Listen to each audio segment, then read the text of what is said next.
Welcome back. You're still watching the Daily Debate, and I'm honored to be having with me over the program for tonight Mr. Raouf Gaafar, the political analyst and the expert in development. Thank you very much for being with us tonight on the Daily Debate.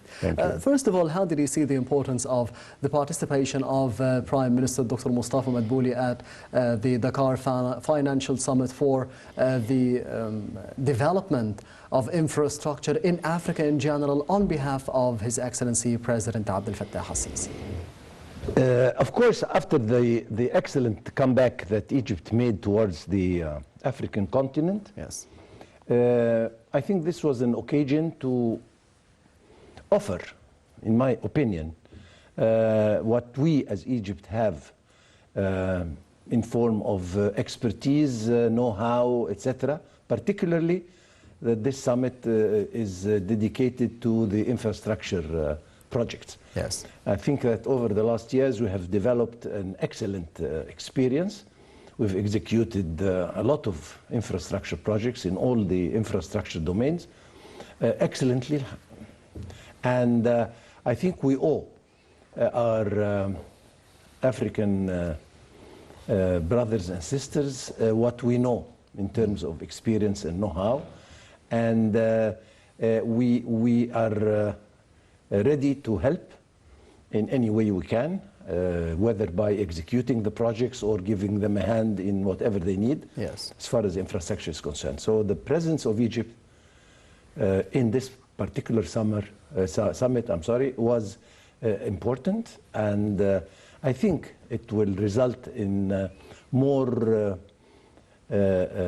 closer, I should say, a relation with the African countries, and hopefully with mutual benefit to both sides. You have described it as an excellent comeback for Egypt into Africa. Yes. What are the main reasons behind this excellent comeback made under the tenure of President al-Sisi and Foreign Minister Sameh Shoukry in the past 7 or 8 years to Africa? In my opinion, the idea of getting far from Africa, or I don't want to use the word, but forgetting Africa, ignoring Africa, was a mistake. I mean, we belong to this continent. Yes. We know how important this continent is to the whole world. A young continent full of resources, and in my opinion, it was a political maybe mistake that we get away. Of course, we know the reasons. We don't want to get into them, but anyway, this should not have affected our absence from Africa. We are a very important country in Africa. We are one of the leading economies in Africa, and we can be of help to Africa more than a lot of other nations. So it was an excellent idea to come back to Africa and to explore the opportunities that we could help in with our Africa. And I think we did a great job over the last years. No need to mention, but I mean, we have given them experience, not only in the development side, but also in the establishment of peace and security, on the terrorism confrontation. Of course, this again, we have acquired a great experience, and we were very successful, alhamdulillah. So I think once again, we owe to our African brothers and sisters what we know as far as this is concerned, because again, the development of Africa is the development of Egypt. And if we all go up together, it is, of course, a win-win situation for both sides. Do you think that there could be benefits, economic benefits for Egypt as well through helping Africa? Absolutely, absolutely. We have seen, I think, the famous Nyerere Dam just finished some weeks ago. Yes. And a lot of other projects that we've been undergoing and executing in Africa over the last years. This is a living example of what we can help with. And of course, Africa represents for us a huge market for our products. And I think that if we give the attention to the African market it deserves, I think this can be a solution to some of our export problems, and we can, I'm sure, supply them with a lot of products they need, and we can manufacture. I have to add that the economic zone of the Suez Canal, again, with the establishment of different industries and projects coming from Asia and other parts of the world, can again help in channelizing through Egypt their products into the African. The Julius Nyerere dam, the hydroelectric power plant dam, of course it was mentioned specifically by Prime Minister Dr. Mustafa Madbouli during his speech at the Dakar summit. Why do you think he mentioned it in specific? What does it say about the Egyptian-African relations, especially in the past year or so? First of all, its magnitude. It's a huge project. Number two, it's a vital project for the country. Yes. It was built in. Third, it again showed everybody that Egypt has the know-how, has the companies, and has the experience to execute such mega project, if I can call them mega projects. And yes. This will give us the opportunity to again repeat this kind of projects in different countries, and I am sure that with the last summit, with the presence of a lot of financial institutions, particularly African development banks and what have you, I think they will look into giving Egypt other opportunities to show their capacity and capability in executing different kinds of projects in different countries in Africa. In terms of infrastructure and the development that we have had here in the country for the past 7 or 8 years, what are the capabilities that we could be advising Africa on to be channeling the experience, the expertise that we have in this field to Africa? I mean, if one sees the infrastructure projects that have been established in Egypt, if we're talking energy, electricity, renewable energy, if we're talking roadways, if we're talking development of ports and harbors and what have you, these are all very much infrastructure projects that can help developing any country and help the economy of any country. And I think that we have acquired accumulated experience over the last years in the execution, and not only execution, in the conception even, design and execution of such projects. And we are closer to Africa. I think that we are competitive as far as prices are concerned. We have the labor that can provide whatever they want as far as labor force is concerned. We are willing to train them even. So I mean, the experience we have acquired over the last years gives us an edge over a lot of other countries, and I think that we will hear about Egypt being involved in more and more, not only, I mean, infrastructure projects, but industrial and irrigation and different kinds of projects. So we have the experience, the expertise, yes, the know-how in terms of developing infrastructure for countries on a large scale. Absolutely. What is the main problem for Africa? Financing. Exactly. You mentioned it. I mean, Africa is a country, is a continent, I'm sorry, that is full of resources. And they have been exploited very badly by occupants, yes, over centuries, I should say, and it's about time that they look into their resources and use them the best way they can. And of course, the only problem is that they were left with a financial means that are not up to their expectations, I should say. So this is one problem, one serious problem they are having. And I think Egypt can not only execute, but in my humble opinion, I think we can even invest in different kinds of projects, agricultural projects, industrial projects, and what have you, in some of the African countries, and help them use their resources in a better way. How can we be building more ties, unity, cooperation and coordination between Africa in terms of agriculture, as you mentioned, in terms of developing industry in Africa as well for the future, as we have had here in the past couple of years? Absolutely. If you're talking agriculture, Egypt, over the history, is, of course, an agricultural country. We have all the experience, all the know-how we need, and I think that we can easily help any African country that needs this kind of expertise and experience.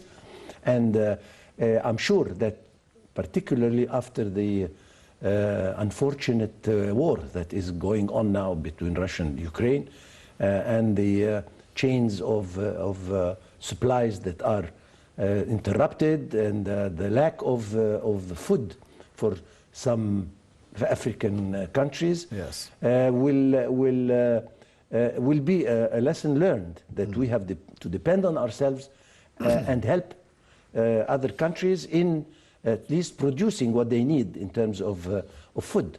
And I think that we can help them do that.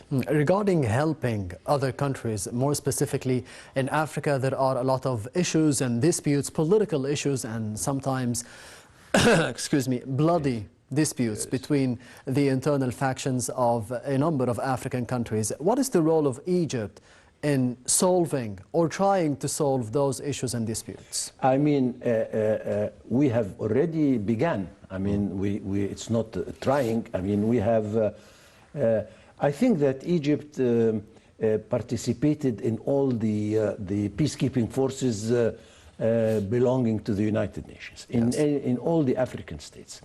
Number two, Egypt has been involved directly in establishing peace and security in the south. I mean, I'm talking south of Sudan, I'm talking even in Sudan itself, in the African Horn, in a lot of countries. We have been there. As again, you mentioned, we have used our acquired experience to help them control the situation as far as fighting terrorism.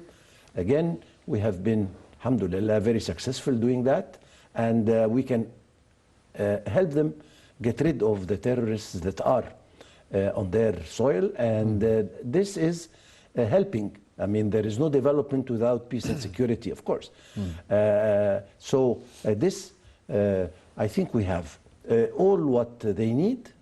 And of course, it's when I mention help, I don't mean that we give that, part of it might be for free, but again, it has to be on terms of mutual interest to both sides, of course. Yes. Regarding eliminating terrorism, the Egyptian experience, the expertise that we have had here in terms of this situation that we have had ever since 2013, 2014 with the terrorist brotherhood organization. How do you see the importance of transferring this experience to Africa?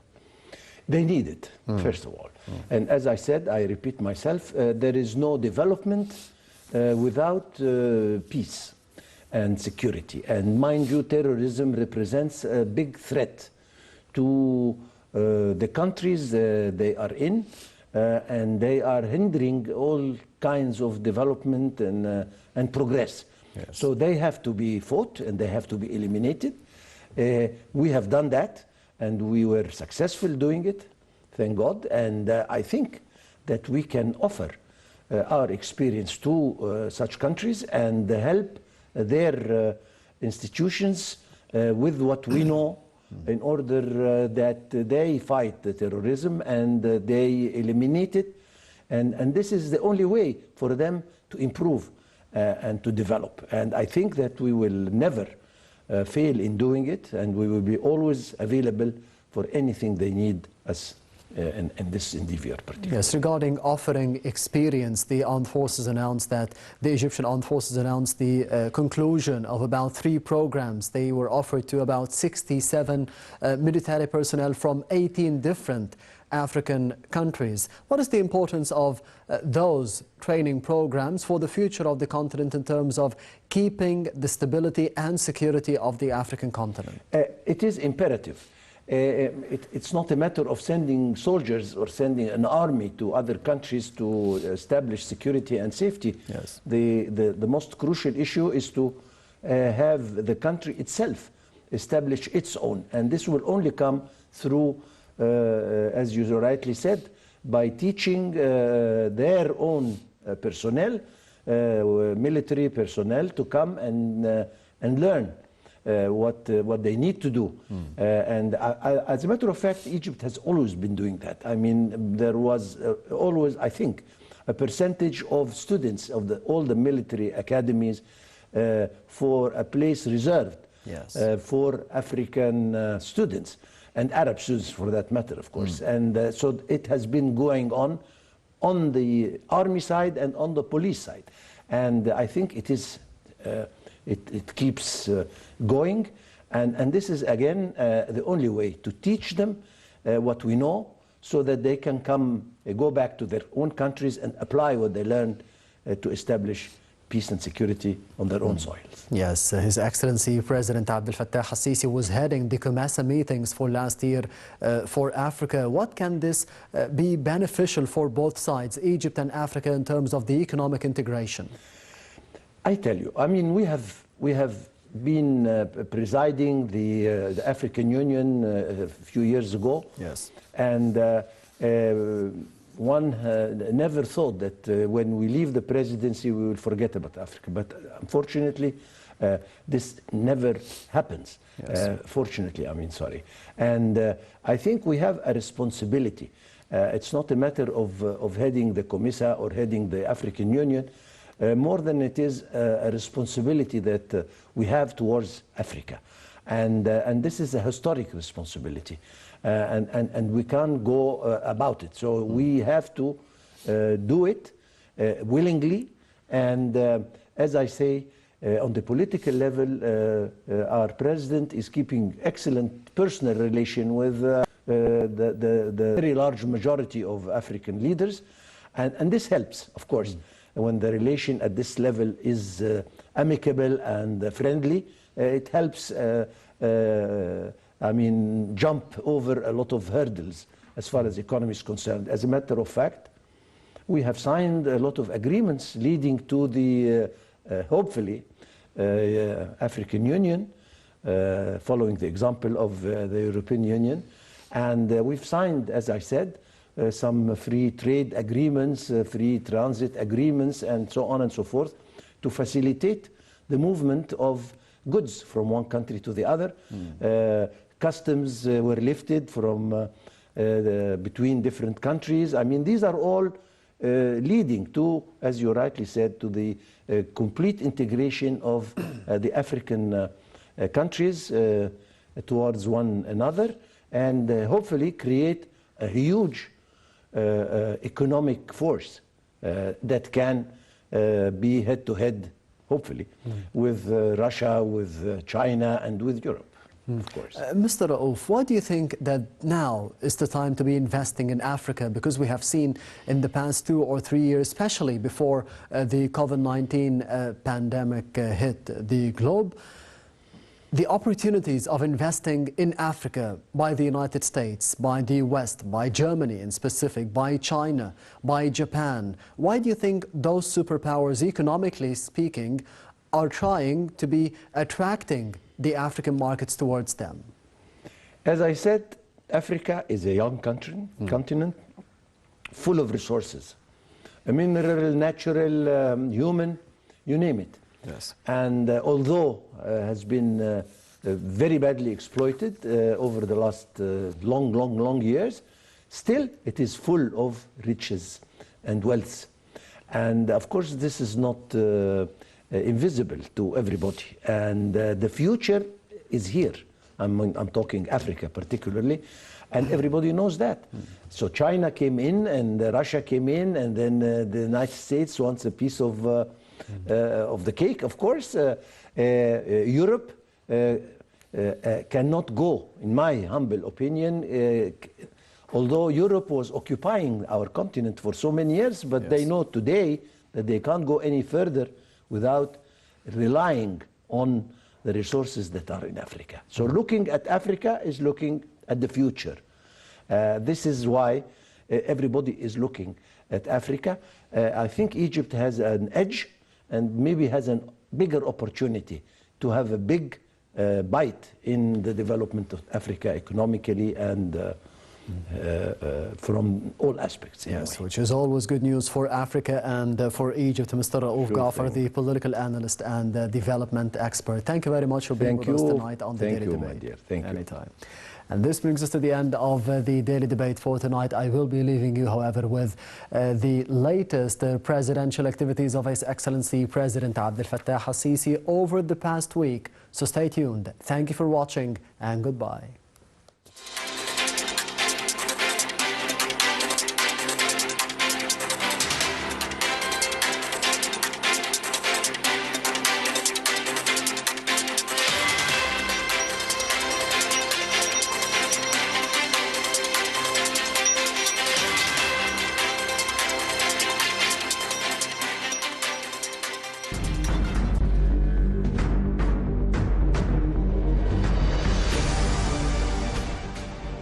President Abdel Fattah al-Sisi returned home after a foreign tour that covered India, Azerbaijan and Armenia.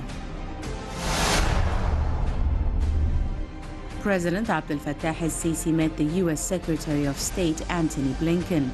The meeting was also attended by the Foreign Minister Sameh Shoukry and the U.S. Chargé d'Affaires to Egypt Ambassador Daniel Rubenstein. Spokesperson for the presidency said that President al-Sisi welcomed Mr. Blinken and asked for his greetings to be conveyed to the American President Joe Biden. The president emphasized the long-standing strategic partnership and relations between Egypt and the United States, looking forward to further enhancing coordination and consultations between the two sides on various political and security issues. The U.S. Secretary of State conveyed President Biden's greetings to President al-Sisi. He asserted that within the framework of the strategic relations between the two friendly countries, Washington is counting on the relentless coordination with Egypt under the leadership of President al-Sisi to restore stability, achieve calm, and contain the situation between the Palestinians and Israelis. President Abdel Fattah al-Sisi received the Mauritanian Defense Minister Henena Wild Sidi from the Islamic Republic of Mauritania, who paid Egypt a formal visit. The meeting was attended by the Commander-in-Chief of the Armed Forces and the Minister of Defense and Military Production, General Mohammed Zaki, as well as the Mauritanian Ambassador to Egypt, Sidi Mohammed Abdallah. Presidential spokesperson said the meeting held between President al-Sisi and the Mauritanian minister was held as part of promoting fraternal ties between the two countries and encouraging further cooperation in military and security fields. On his official page on his social networking site Twitter, President Abdel Fattah al-Sisi mourns with deep sorrow the former Prime Minister of Egypt, Dr. Sharif Ismail. He sent condolences to the Egyptian people for the loss of this loyal man, adding that the deceased was truly a great man who took responsibility in the most difficult circumstances. President Abdel Fattah al-Sisi headed the funeral procession of the late former Prime Minister Sharif Ismail. The funeral was held in a Mushir Mosque in Cairo's 5th settlement area after noon prayers. A number of officials also attended the procession.